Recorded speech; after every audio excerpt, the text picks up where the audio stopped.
राधे राधे भगवान। आप सभी को 32वां संस्करण में स्वागत है। आज हम श्रीमद् भगवत गीता जी का जो द्वितीय अध्याय है सांख्य योग, उसका हम जो 9वां श्लोक उसी का पाठ करेंगे। तो उसका पाठ करने से पहले रोज की तरह कुछ चर्चाएं, जैसे कि आप कभी ध्यान दीजिएगा, जैसे हम एक बर्तन में कुछ मिट्टी लिए, उसमें एक पौधा हो या बीज हो, उसका रोपण किया, उसमें जल सिंचन किया, फिर उसको एक खुले जगह में कमरे के अंदर हो या खिड़की के पास हो छोड़ देते हैं। तो धीरे धीरे आप देखते जाइएगा, उसमें आप थोड़ा पानी डाल रहे हैं, भले 2-4 चम्मच हो, जैसे भी हो। अगर आप हिसाब लगा करके देखिए, 2-3 महीने 4 महीने के बाद वो जो पौधा है वो जितना ऊंचा होगा और जितना आपको वो आउटपुट दे रहा है, यानी कि आपने मिट्टी मान के चलिए आधा किलो का मिट्टी दिया था, थोड़ा पानी आपने जो भी दिया है उसका वजन है, बीज का जो भी वजन होगा, उस कुल मिला करके एक दिन ऐसा आएगा वो उसको पार करके जाता है।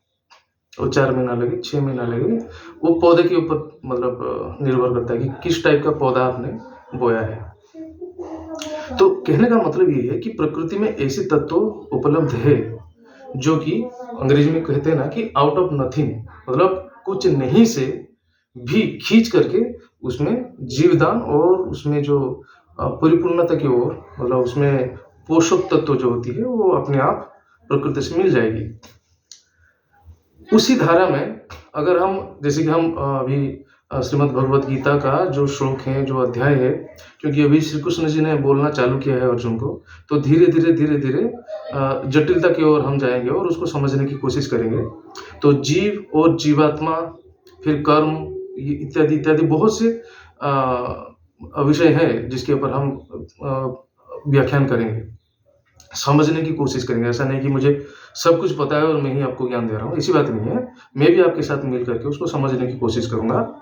जितनी लिखी गई है, जितनी चीज़ों का उदाहरण के साथ मौजूद है, उतना ही हम उसके ऊपर चर्चा करेंगे। तो आप अगर देखेंगे, एक हमारा जैसे कि एक छोटा बालक भी होता है, वो पैदा हुआ, धीरे धीरे वो बढ़ता गया, एक किशोर अवस्था में पहुंचता है, फिर यौवन अवस्था में पहुंचता है, फिर एक मध्य वयस्क अवस्था में पहुंचता है, फिर वृद्धावस्था, फिर धीरे धीरे वो धूमिल हो जाता है। तो ये हर अवस्था में उसकी जो काया है उसका परिवर्तन होता रहता है, निरंतर परिवर्तन होता रहता है। यानी कि भगवान ने इस जीव रूपी देह में उन्होंने एक समझाने की कोशिश की है कि आप जिसको देख रहे हैं, जो आप समझ रहे हैं, मैं समझ रहा हूं, उसका भी काया पलट, शरीर परिवर्तन होता रहता है, लेकिन आत्मा एक है, नश्वर है। तो चलिए इसी चीज को और थोड़ा भगवान के श्रीमुख से सुनते हैं और समझने की कोशिश करते हैं। तो सबसे पहले श्रीमद् भगवत गीतायाः पाठारंभ। ओम अखंडमंडलाकारं व्याप्तं येन चराचरं तत्पदं दर्शितं येन तस्मै श्री गुरवे नमः। शुक्लांबरधरं विष्णुं शशिवर्णं चतुर्भुजं प्रसन्नं वदनं ध्याये सर्वविघ्नोपशान्तये। नारायणं नमस्कृत्यं नरं चैव नरोत्तमं देवीं सरस्वतीं चैव ततो जयमुदीरयेत्। व्यासं वसिष्ठनप्तारं सत्ये पौत्रमकल्मषं पराशरात्मजं वन्दे सुखदातं तपोनिधिं।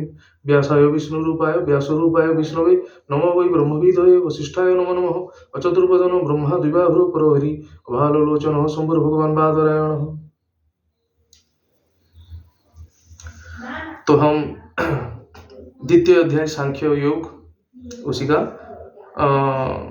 जो 9वां श्लोक है उसी का हम आज पाठ करेंगे। देहिनो अस्मिन् जथा देहे कौमारं यौवनं जरा तथा देहांतर प्राप्ति धीरस्तत्र न मुह्यति। श्री कृष्ण जी अर्जुन जी को समझा रहे हैं कि ये शरीर विनष्ट होता है, इसके बाद भी आत्मा का विनाश नहीं होती है।